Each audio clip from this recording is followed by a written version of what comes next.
Hello, I'm Derek, and I'm here to talk to you about VA examinations for headaches. First, I will review symptoms of headaches, including migraine headaches, and explain getting service connection.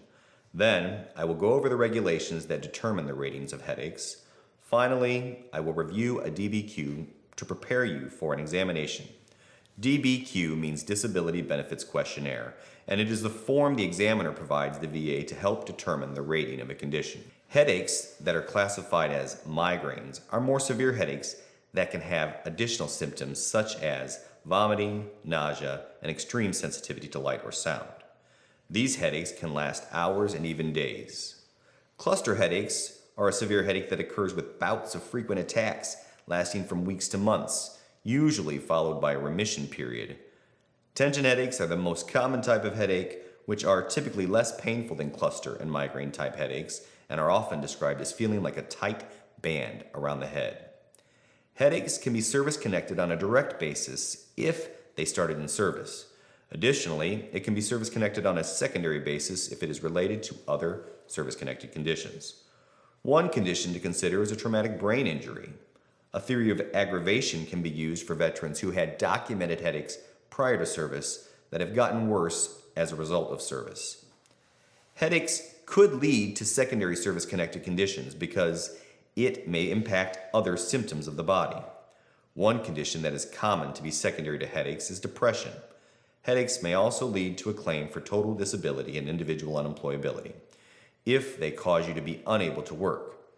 You should make sure to file for that if it applies to your VA compensation situation. 38 CFR Section 4.124A, Diagnostic Code 8100, is the regulation that defines how migraines are rated. A maximum rating is 50% when the headache is very frequently completely prostrating, which is a way of saying completely debilitating, and prolonged attacks of severe economic inadaptability. The VA is essentially focusing on how often the headaches cause you to be unable to work. This frequency is reduced to a debilitating headache on average of once a month at the 30% level.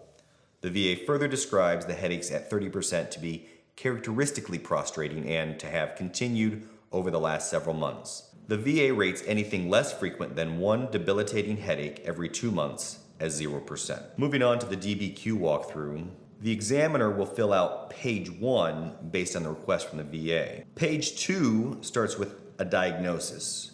It is better if you have been diagnosed prior to filing for the claim or at least prior to getting examined. However, it is not necessary, and a diagnosis can be given based on the examination alone.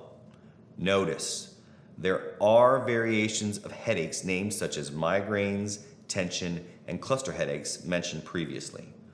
All of these could result in a VA disability rating so long as the symptoms of the headache you are diagnosed with match those we discussed earlier in terms of frequency and degree of severity. Section 2 describes the history. Here, you want to be able to explain how headaches started in service or how they can be linked to a condition that started in service, or has another viable theory of service connection. This section also addresses medication. This section typically shows how significant the headaches are and whether or not medication helps alleviate symptoms of those headaches. Section 3 has checkboxes for describing the headaches. This again demonstrates severity. At the top of page 3 is a section addressing the duration of most headaches, and then a box for the side of the head. The duration is a critical component to determining rating. Section 4 is a critical box that needs to be checked yes for purposes of a VA rating. It asks if the veteran has characteristic prostrating attacks of migraines. Going back to what we talked about before with the rating, that means are the migraines or other headaches so bad that they can cause you to be incapacitated? The question secondary to that is critical to the level of rating. It appears that the boxes correspond to a rating of 0% for with less frequent attacks, 10% for once in 2 months, and 30% for once in every month. The box for a 50% rating is below that in box 4B. This is confusing and could lead to interesting decisions if the examiner checks both a box in 4A as well as 4B. If you have the box in 4B checked as yes, you should get a 50% rating. However, examiners may not check these boxes corresponding to the frequency and severity of symptoms you know you have. Make sure you appeal the decision if they do not.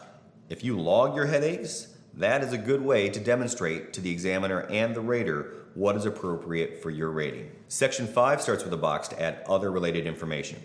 This would be pertinent, especially if there are other conditions like depression that are related to headaches. The following box about scars may be important for a head injury. On page 4, the diagnostic test question may pertain to scans of the head or brain if they apply. Section 7 is the last specific question which asks about impact of your ability to work.